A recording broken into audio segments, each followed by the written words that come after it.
बिल्कुल, और शायद इसीलिए बीजेपी कह रही है कि भैया मायावती जी बसपा को प्राइवेट लिमिटेड कंपनी की तरह चलाती है, स्वतंत्र हैं वो। बोलिए एडवोकेट विजय जी। देखिए, मैं पहले बताना चाहता हूं, राजीव रंजन जी ने बड़ी चतुराई से एक नैरेटिव बनाने की कोशिश की है। आप देखिए, अगर बहन जी कोई पार्टी चला रही हैं तो सब जमीनी स्तर पे एक सूचनाएं लेते हैं। अगर आप जमीनी स्तर पे कुछ ऐसी बातें करते हो जिससे जनता में आक्रोश बढ़ता है तो स्वाभाविक सी बात है, वो अपने नेताओं को भी हटाएंगे, कैंडिडेट को भी हटाएंगे। और अब बीएसपी का कोई पहले दिन का नहीं है, वो राजीव रंजन जी ने अब दोबारा में बता ही दिया। और आपने एसपी का भी देखा होगा किस तरह से लोगों को बदला गया है, टिकटें बदली गई है। तो कोई भी पार्टी दूसरे के लिए नहीं लड़ती, अपने लिए लड़ती है।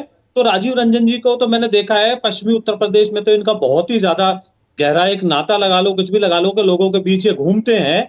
तो जिस तरह से उन्होंने कहा कि बुलडोजर पे हम ये लगा देंगे, तो बुलडोजर को वहां की जनता स्वीकार करती है, क्योंकि जो दंगा प्रदेश के नाम से जाने लगा था वो अब उत्तम प्रदेश हो गया है, दंगा मुक्त प्रदेश हो गया है, कर्फ्यू खत्म हो गए हैं। तो आप चाहते हो कि अपराधियों को खुला छोड़ दिया जाए, अपराध करने के लिए उनको मुक्त कर दिया जाए, तो ये जनता को भा नहीं रही थी, जो मेरा अपना आकलन है। बाकी तो ये बीएसपी का अंदरूनी मामला है, इसमें तो मैं क्या कहूंगा, क्या बीजेपी कहेगी। तो चल हो जा शुरू।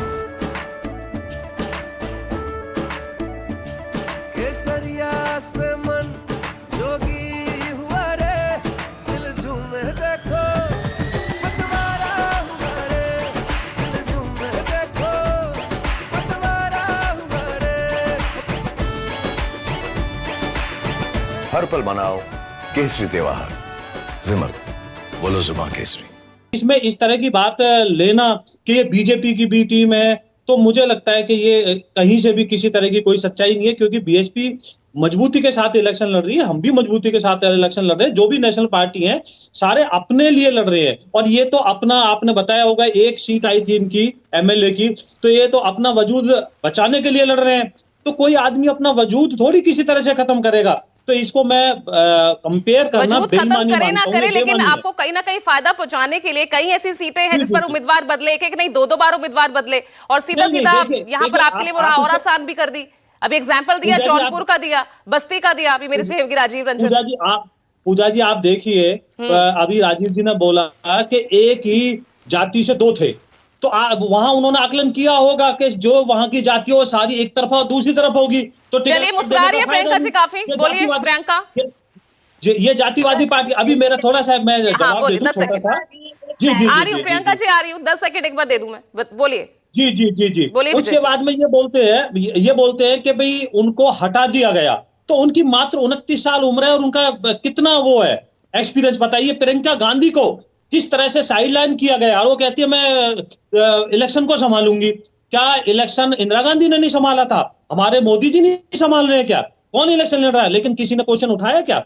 मैंने आपके चैनल पे तो कभी उनके बारे में नहीं सुना। बयानबाजी तो बहुत हो रही है, लेकिन एफआईआर भी तो आकाश आनंद के खिलाफ दिखी। उनके लिए रिजर्व रखी गई, एक मिनट पूजा जी, हाँ। किस तरह से उनके लिए रिजर्व रखी गई थी रायबरेली, और अंतिम क्षणों में किस तरह से उनको नाम नहीं दिया गया टिकट, और किस तरह से फिर उन्होंने अपने आप को बचाने के लिए एक वक्तव्य दिया कि भाई पार्टी को कौन संभालेगा, इसको सब जो पार्टियां इनकी रणनीति है इसको कौन संभालेगा। रणनीति तो सब संभालते हैं, सोनिया गांधी जब अध्यक्ष थी तब वो भी संभालते थे।